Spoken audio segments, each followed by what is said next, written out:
अदार पूनावाला ने सिर्फ अपनी वैक्सीन को बताया असली। बोले बाकी वैक्सीन पानी। भारत बायोटेक का जवाब, हमारी वैक्सीन पानी नहीं।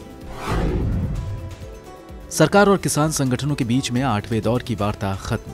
8 जनवरी को होगी अगली बैठक। किसान नेता बोले सरकार एक कदम भी पीछे हटने को तैयार नहीं। पश्चिम बंगाल की मुख्यमंत्री ममता बनर्जी ने केंद्र सरकार से नेताजी सुभाष चंद्र बोस की सभी फाइलों को सार्वजनिक करने की उठाई मांग। जी ग्रुप से जुड़े 15 ठिकानों पर इनकम टैक्स के छापे। मालिक सुभाष चंद्र पर है बैंकों का हजारों करोड़ बकाया। रॉबर्ट वाड्रा के घर पहुंची इनकम टैक्स की टीम। बेनामी प्रॉपर्टी के मामले में बयान किया दर्ज। समाजवादी पार्टी के प्रमुख अखिलेश यादव ने फिर कसा बीजेपी सरकार पर तंज। पूछा गरीबों को टीका देने में कितना समय लगेगा और क्या ये मुफ्त होगा या नहीं। गाजियाबाद के मुरादनगर में बड़ा हादसा। शमशान घाट पर छत गिरने से 25 लोगों की मौत। जूनियर इंजीनियर समेत 3 गिरफ्तार, ठेकेदार फरार।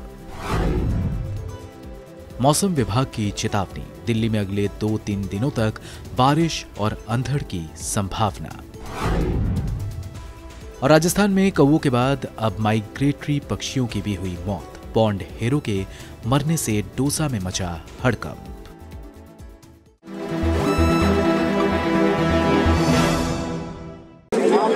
किसान संगठनों और सरकार के बीच में आज फिर से बातचीत हुई है। क्या हुआ बातचीत में हम जानते हैं। आज की बैठक कैसी रही? आज की बैठक में हम लोगों ने हम पहली बैठक से एक बात कहते आ रहे हैं, बिल पर हम कोई समझौता नहीं करेंगे। सरकार को बिल एडिटिव वापस लेना है और खरीदी गारंटी कानून बनाना है। हमने आज भी अपनी बात दोहराई सरकार से। सरकार ने कोशिश की हम अमेंडमेंट करा लें, नहीं करेंगे।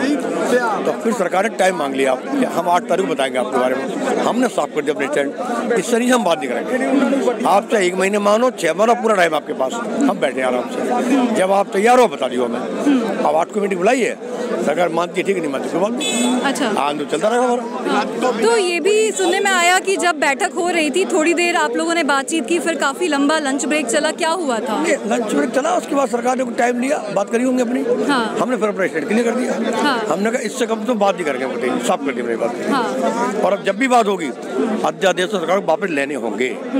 अगर अध्यादेश वापस नहीं लेगी सरकार तो आंदोलन चलेगा 6 महीने तक। अच्छा, इससे क्या हुआ आज की बैठक? आज की बैठक में कोई अच्छा बातचीत नहीं हुई उस माहौल में, क्योंकि सरकार ने आधा घंटा पहले ही मीटिंग लेट शुरू की। हम सोचते थे कि जैसे सरकार की आज राजनाथ सिंह से मंत्रियों की मीटिंग हुई भी शायद कुछ अच्छा सामने निकल आए, लेकिन उस तरह नहीं आ पाया क्योंकि बिल्कुल मीटिंग बेसिट्टा थी।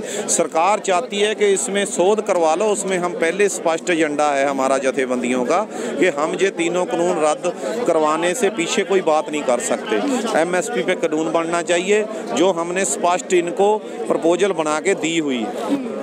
इससे पीछे कुछ नहीं होगा। तो आज क्या हुआ बैठक में? जो हमने सुना कि पहले कुछ देर बैठक हुई, फिर काफी देर तक लंच ब्रेक चला, बातचीत नहीं हुई। क्या हुआ आज बैठक में? नहीं, बैठक में सरकार सोचती है कि किसानों को लेट करके हम डरा लेंगे या धमका लेंगे, ऐसी बात नहीं है। हम ना डरने वाले हैं ना दबने वाले हैं। हम का आंदोलन और तेज होगा। 6 तारीख को हम ट्रैक्टर मार्च करने वाले ई रोड पे। अगर सरकार ने हमको रोकने की कोशिश की तो हम उसको भी ब्लॉक करेंगे। जो शाहजहांपुर में धरना चल रहा है वहाँ से दिल्ली के लिए मार्च? हाँ, बिल्कुल। सभी जो बॉर्डरों पे बख बॉर्डरों पे धरना चल रहा है उसको सक्सेसफुल करेंगे। उसमें और भीड़ होगी। आप देखेंगे 6 तारीख को कितनी जनता देश से और किसान इन बॉर्डरों पे पहुँचेंगे। और अगली बातचीत से उम्मीद है 8 तारीख को जो मीटिंग है उसमें देखते हैं क्या करती है सरकार। नहीं तो हमारा जो 26 का प्लान है, 26 तारीख को जो तिरंगा लहराएगा, जिस दिन पूरा देश ये आज़ादी का दिन मनाएगा, हम भी उसमें परेड में झंडा लगा के तिरंगे का परेड उसमें हम करेंगे। जय जवान भी करेगा और किसान भी करेगा। किसान संगठनों के नेताओं और सरकार के बीच में आज फिर से बातचीत हुई। बातचीत खत्म हो चुकी है, लेकिन आज भी कोई निष्कर्ष नहीं निकल पाया। पिछली बैठक में किसानों की 2 मांगें सरकार ने मान ली थी और ऐसा लगा था कि एक अच्छा रुख बैठक में मिला है, लेकिन आज कोई खास उसमें प्रोग्रेस नज़र नहीं आई। किसान संगठनों की जो मुख्य मांग है वो है 3 कृषि कानूनों को रद्द करना और साथ ही मिनिमम सपोर्ट प्राइस की गारंटी देने वाला एक कानून बनाना। जहां पर सरकार ने अन्य 2 मांगे मानी किसानों की, पराली जलाने पे जो फाइन था उससे संबंधित और इलेक्ट्रिसिटी बिल से संबंधित, लेकिन इन 2 मुद्दों पर अभी भी मामला फंसा हुआ है, जहां पे किसानों ने सरकार को कहा कि ये बताए कि क्या कार्यविधि होगी इन कानूनों को रद्द करने की। सरकार ने कुछ और वक्त मांगा। अगली बैठक अब 8 तारीख को होगी, लेकिन किसान संगठनों का कहना है कि जहां पे उनके विरोध प्रदर्शन दिल्ली के बॉर्डरों पे जारी रहेंगे, 6 तारीख को, जैसा कि किसान संगठनों ने पहले ही कहा था कि अगर आज बातचीत सफल नहीं होगी तो एक ट्रैक्टर मार्च 6 तारीख को निकाला जाएगा। फिलहाल अगली बातचीत 8 तारीख को है। किसान संगठनों का कहना है कि उन्हें उम्मीद है कि सरकार उनकी बात पे ध्यान दे और उनकी मांग को मंजूर करे। क्या होगा 8 तारीख को ये देखना बाकी है। फिलहाल किसान संगठनों का कहना है कि आंदोलन को तेज किया जाएगा। अंजलि ओझा, गो न्यूज़।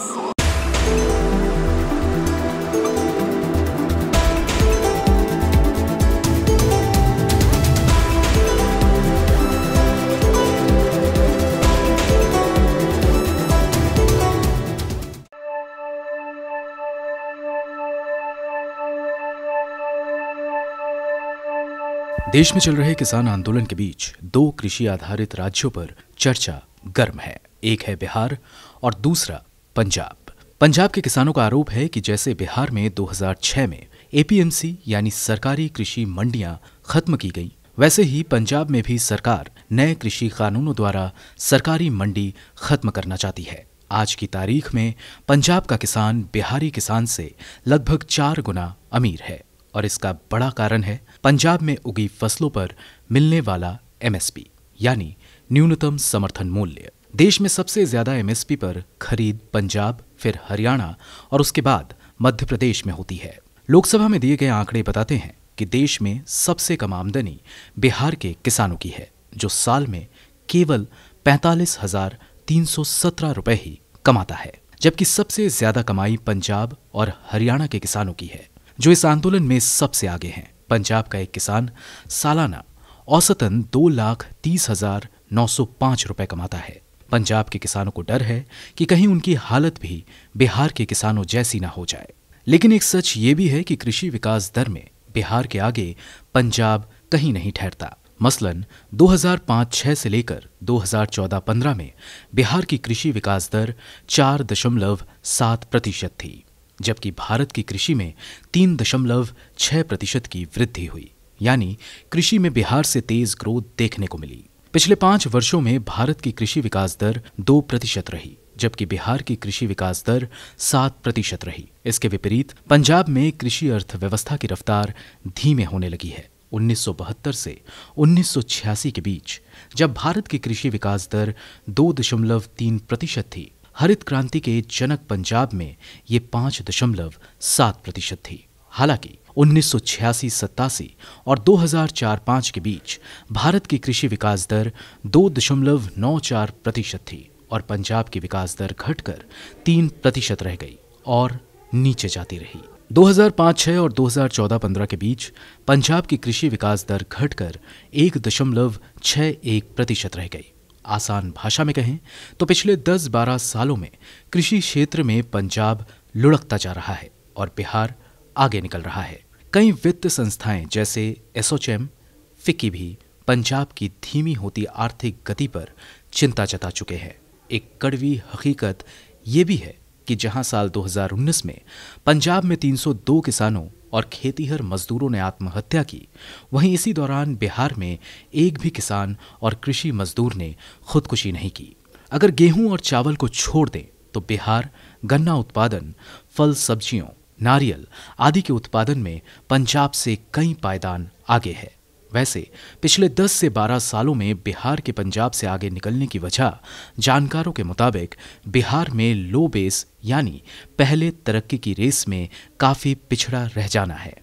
लेकिन ये भी सच है कि पिछले 10 से 12 सालों में पंजाब और हरियाणा के अलावा देश के अन्य राज्यों में भी किसान अलग अलग तरह की बम्पर फसलें उगा रहे हैं। इसका असर उनकी आमदनी में भी देखने को मिल रहा है।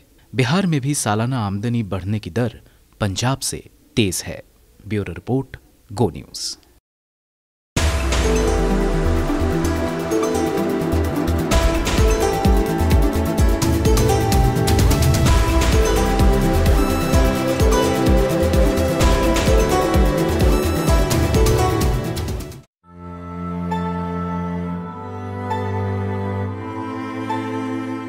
देश आर्थिक ढलान पर है।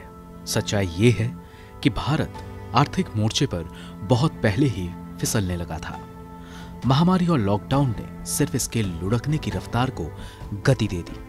अब सबकी आंखें लगी हुई हैं वित्त मंत्री निर्मला सीतारमण पर कि कैसे सरकार की गिरती आमदनी और बढ़ते हुए खर्चों के बीच वो देश का बजट रखती हैं।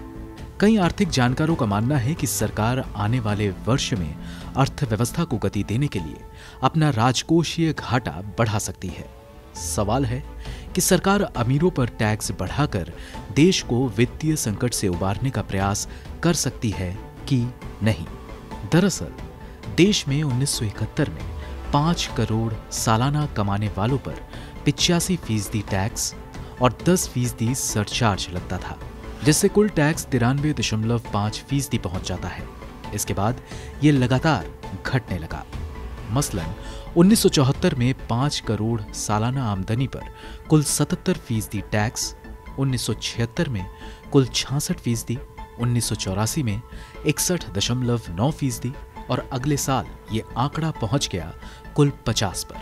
1992 में 5 करोड़ से ज्यादा कमाने वाले 44.8% आयकर चुका रहे थे और 1997 में इनकम टैक्स और घटकर आ गया 30% पर। लेकिन 2019 आते आते इसी 30% टैक्स पर 37% सरचार्ज सरकार वसूलने लगी, जिससे वार्षिक आमदनी पर कुल टैक्स पहुंच गया 42.7% पर। अब अगर सरकार इन अमीर लोगों पर लगने वाला टैक्स बढ़ाकर 50% भी कर देती है तो उससे सरकारी खजाने में कोई खास बढ़ोतरी नहीं होगी। कारण है इस टैक्स स्लैब में बेहद ही कम भारतीय आते हैं। इनकम टैक्स के अनुसार साल 2019 में सिर्फ 2,849 लोगों ने ही अपनी आमदनी 5 करोड़ से ज्यादा बताई थी। साल 1963-64 में भारत चीन युद्ध के बाद देश आर्थिक संकट से जूझ रहा था। जहां एक तरफ देश पर चढ़ा कर्ज बढ़ता जा रहा था, वहीं देश में फौज पर खर्च युद्ध के बाद आसमान छू रहा था। उस समय देश को इससे निकलने के लिए तब के पीएम मोरारजी देसाई ने कस्टम ड्यूटी को बढ़ाया था। विदेश यात्राओं में कमी की गई थी ताकि देश का फॉरेन रिजर्व मजबूत रहे। इसके साथ साथ अमीरों पर सुपर प्रॉफिट टैक्स के नाम से आयकर बढ़ाया गया था। जानकारों की माने तो ऐसा ही कुछ निर्मला सीतारमण भी कर सकती है।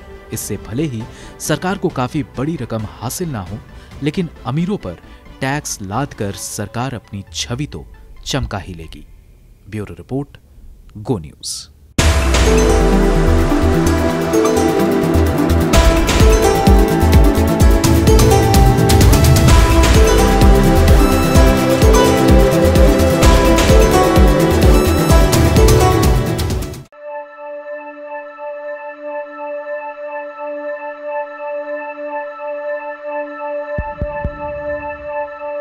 कई महीने से जारी किसान आंदोलन अब 2021 में प्रवेश कर चुका है और दिल्ली की सरहदों पर डटे किसानों का हुजूम पीछे हटने का कोई संकेत नहीं दे रहा है। कई दौर की वार्ता के बावजूद सरकार और किसान दोनों ही नरम पड़ने को तैयार नहीं है। किसानों की 2 अहम मांगे हैं। पहली, तीनों कृषि कानूनों को रद्द किया जाए और दूसरी, न्यूनतम समर्थन मूल्य यानी कि एमएसपी को कानूनी दर्जा दिया जाए, यानी सरकार की ओर से घोषित कीमत पर किसानों की उपज की खरीद सुनिश्चित हो। अभी जो हालात हैं उनमें केंद्र सरकार इन दोनों मांगों पर सहमत नहीं हो सकती। कृषि कानूनों को रद्द करने का मतलब वैधानिक, प्रशासनिक और नैतिक आधार पर मोदी सरकार की साख को गिराना है, क्योंकि इन्हें संसद से पूरी प्रक्रिया का पालन करते हुए बहुमत के आधार पर पारित किया गया था। यही नहीं, पूरी सरकारी मशीनरी ने दुनिया भर में इसे बड़े कृषि सुधारों के रूप में प्रचारित किया है, जिनका अरसे से इंतजार किया जा रहा था। कानूनों को रद्द करना ये स्वीकार करना होगा कि सरकार को कृषि अर्थव्यवस्था की समझ नहीं है, जिस पर देश की आधी से ज्यादा आबादी आज भी निर्भर है और जिसका जीडीपी में 18% का योगदान है। इससे सरकार की अंतर्राष्ट्रीय स्तर पर साख कमजोर होगी और चुनावी लिहाज से भी ये कदम नुकसानदेह हो सकता है। आंदोलनकारी किसान संगठन सार्वजनिक रूप से कह चुके हैं कि एमएसपी का कानूनी दर्जा मिलने पर वे आंदोलन खत्म कर देंगे। ये एक तरह से अपनी उपज की खरीद और उचित मूल्य को लेकर सुरक्षा तंत्र की मांग है। अभी तक एमएसपी बिना किसी कानूनी अनिवार्यता के सरकार की नीति के तहत घोषित होती है। अगर सरकार इसे वैधानिक दर्जा देती है तो फिर उसे जिस स्तर के वित्तीय संसाधन की जरूरत पड़ेगी वो उसके पास है ही नहीं। बेंगलुरु स्थित institute for social and economic change का एक अध्ययन बताता है कि सरकार का एमएसपी बिल 7.7 लाख करोड़ से ज्यादा हो जाता अगर उसे 2019-20 में हुई सारी अनाज और तिलहन उपज खरीदनी पड़ती। इस समय अवधि में एमएसपी खरीद का बजट महज 1.51 करोड़ तय हुआ था, जिसमें भी सरकार ने खरीद 1.14 करोड़ रुपए ही की थी। 2020-21 में ये बजट 77,000 करोड़ रुपए तय हुआ था, जो कुल जरूरत का महज 10% बैठता है। साफ है कि एमएसपी को लेकर किसानों की मांग नहीं मानी जा सकती, खासतौर पर जब उपज खरीद का जिम्मेदार भारतीय खाद्य निगम यानी एफसीआई मार्च 2020 तक 3.5 लाख करोड़ के कर्ज में डूब चुका था और कोरोना काल ने उसकी हालत को और खराब कर दिया है। साफ है कि एमएसपी का मसला सरकार के बस से बाहर होता जा रहा है। ये संयोग नहीं कि प्रधानमंत्री मोदी या उनके किसी कैबिनेट मंत्री ने किसानों के मौजूदा आंदोलन के बीच एक बार भी एमएसपी को कानूनी दर्जा देने की बात नहीं की। भारतीय परिदृश्य में कृषि योग्य जमीन का बढ़ता संकट दूसरी बड़ी समस्या है। 1971 में देश की करीब 80% आबादी ग्रामीण इलाकों में रहती थी और पूरी तरह कृषि अर्थव्यवस्था पर निर्भर थी, जिसका जीडीपी में 42% योगदान था। अब ये योगदान महज 18% रह गया है, जबकि 68% आबादी इस पर निर्भर है। 50 साल या करीब 2 पीढ़ियां गुजरने के साथ देश में 1 हेक्टेयर से कम आकार वाली जोतों की तादाद 3 करोड़ 60 लाख से बढ़कर 9 करोड़ 90 लाख हो चुकी है। ऐसी स्थिति में सीमांत किसानों के लिए औसत 5 लोगों के परिवार का पालन पोषण संभव नहीं रह गया है। वे कभी खेत मजदूर के रूप में काम करते हैं, कभी पशुपालन में जुटते हैं या परिवार के सदस्य बड़े शहरों में पलायन कर जाते हैं ताकि परिवार की आय बढ़ सके। ऐसे परिवारों की तादाद 9 करोड़ 90 लाख हो चुकी है। ये कुल किसान परिवारों का 78% और भारत की कुल आबादी का 40% है। तमाम एक्सपर्ट्स टीवी टॉक शो और अखबारों के जरिए किसान आंदोलन को लेकर ना जाने क्या क्या लिख बोल रहे हैं, लेकिन भारतीय कृषि अर्थव्यवस्था के इन 2 गहरे संकटों पर उनका ध्यान ही नहीं जाता। पिछली कई सरकारों ने भी जानबूझकर इन दोनों मुद्दों की उपेक्षा की है। ब्यूरो रिपोर्ट, गो न्यूज।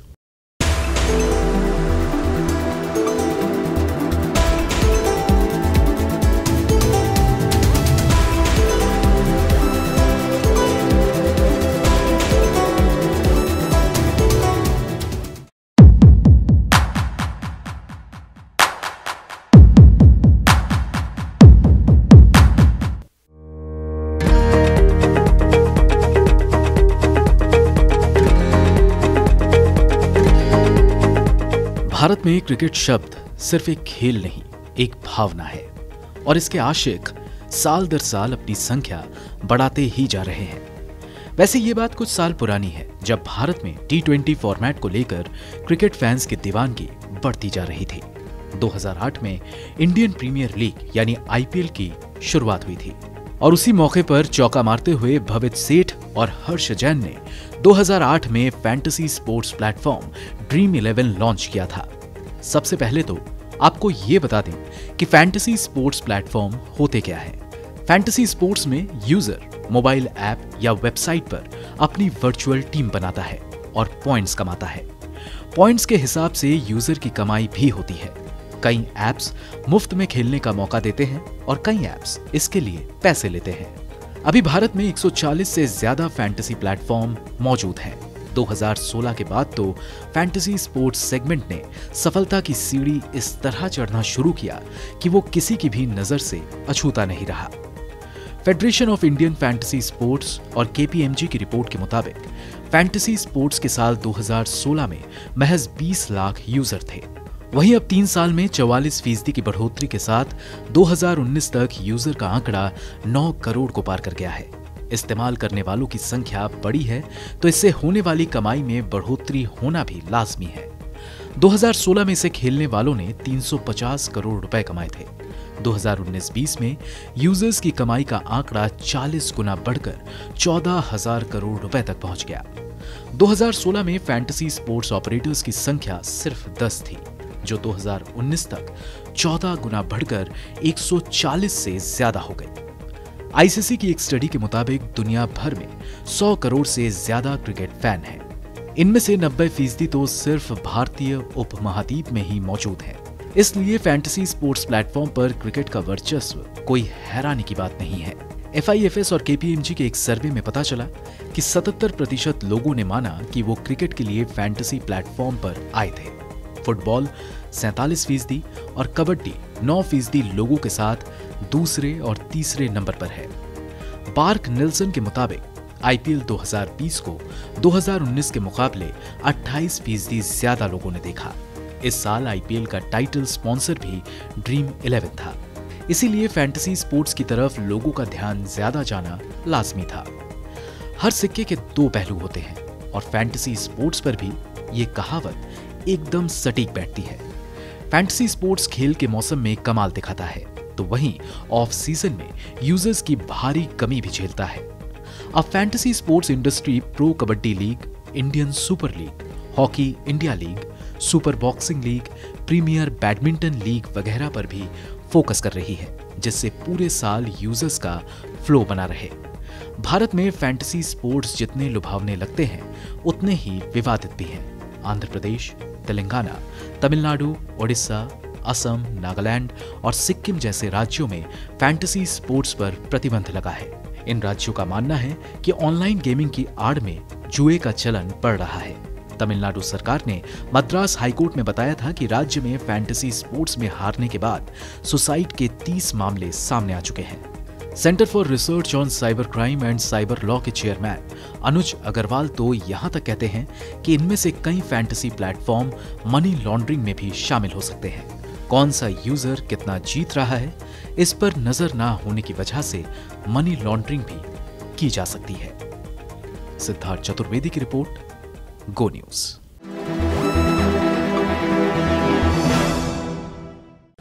भारत बायोटेक के कोवैक्सीन को लेकर सियासत शुरू हो गई है। जिस तरह से कांग्रेस पार्टी के कुछ वरिष्ठ नेताओं ने इस वैक्सीन के ऊपर एक डाउट क्रिएट किया है। उनका कहना है कि 3rd फेज ऑफ ट्रायल को ट्रंकेट किया गया। हमारे साथ बातचीत करने के लिए जयवीर शेरगिल जी हैं। बीजेपी के लोग कह रहे हैं कि साइंस की मॉनिटरिंग क्लास होनी चाहिए कांग्रेस में, जिस तरह से आप लोग एक भारत बायोटेक जैसी कंपनी के वैक्सीन के ऊपर डाउट कर रहे हैं। अजय जी, आपने कहा कि कोरोना वैक्सीन को लेकर राजनीति शुरू हो गई है। कोरोना वैक्सीन की राजनीति का उद्घाटन भारतीय जनता पार्टी ने बिहार चुनाव में कर दिया था, जब कहा था वैक्सीन, जैसे 15 लाख बांटने की बात की थी, मुफ्त वैक्सीन हर एक को बांटी जाएगी। तो वो वादा कहाँ है? पहले। दूसरा, भाजपा कांग्रेस को कह रही है कि साइंस की क्लास लगाए। भाजपा वो है जिसको एक लत लग गई है और गंदी आदत लग गई है कि ज्ञान और विज्ञान को राजनीतिक जुमलेबाजी से प्रदूषण कैसे करना है उनको। इन भाजपा नड्डा साहब को एक क्लास लगानी चाहिए, या इनके मंत्री महोदय को समझाना चाहिए, गो कोरोना, गो कहने से कोरोना नहीं दौड़ता। भाभी जी के पापड़ कोरोना का इलाज नहीं है। सत्य तो ये है, आज वैक्सीन पे कोई राजनीतिकरण नहीं होना चाहिए। ये वो उगता सूरज है जो एक काली अंधेरी और डरावनी रात के बाद उग रहा है, जिसको सबको नमस्कार और स्वागत करना चाहिए। और अंत में ये कहूँगा, अब आपका कह रहे हैं प्री एम्प्ट कर रहा हूँ प्रश्न, आपने कहा कुछ कांग्रेस के नेता, देखिए आज किसी की शक शंका संकेत किसी के मन में है। आज मैं कहूँगा और गुजारिश करूँगा हाथ जोड़ के माननीय प्रधानमंत्री से, जहाँ शिवराज चौहान कह रहे हैं मैं वैक्सीन नहीं लगवाऊंगा, वहाँ प्रधानमंत्री को पहल करनी चाहिए कि जनता का विश्वास मजबूत हो, कॉन्फिडेंस आए कि कोवैक्सीन भारत बायोटेक का पहला टीका नरेंद्र मोदी जी लगवाएंगे, जिसमें जनता में विश्वास है, तो शक शंका दूर हो जाए। तो मुझे ये बताइए कि शशि थरूर या जयराम रमेश जैसे नेता जब इस तरह की बात करते हैं तो बीजेपी को मौका मिलता है ये कहने का कि भारत में बनी हुई किसी भी चीज़ को, किसी भी इन्वेंशन के ऊपर कांग्रेस पार्टी का विश्वास ही नहीं है। भाजपा झूठे पाखंडी राष्ट्रवाद की खोल में छुपी हुई है। राष्ट्रवाद का इतना पाठ पढ़ाते हैं तो आज दिल्ली मेरठ का ट्रेन का कॉरिडोर चीनी कंपनी को ठेका क्यों बनवाने दे दिया? अगर हिंदुस्तान की चीज़ पे इतना भरोसा है, लोकल फॉर वोकल या वोकल फॉर लोकल की धज्जियां उड़ा दी चीनी कंपनियों को। जब 20 सैनिक गलवान में मारे गए, कल ठेका मिला है भारतीय जनता पार्टी की सरकार की तरफ से। पहले राष्ट्रवाद का उदाहरण वहाँ दिखाएं, कैंसिल करें और उनको प्रोजेक्ट दें। धन्यवाद। तो साफ तौर से जयवीर सेरिल का कहना है कि अगर इस वैक्सीन की विश्वसनीयता और लोगों के बीच में बढ़े, इसके लिए सबसे पहले प्रधानमंत्री को इसका टीका लगाना चाहिए। कैमरामैन रफी के साथ अजय झा, गो न्यूज़ दिल्ली।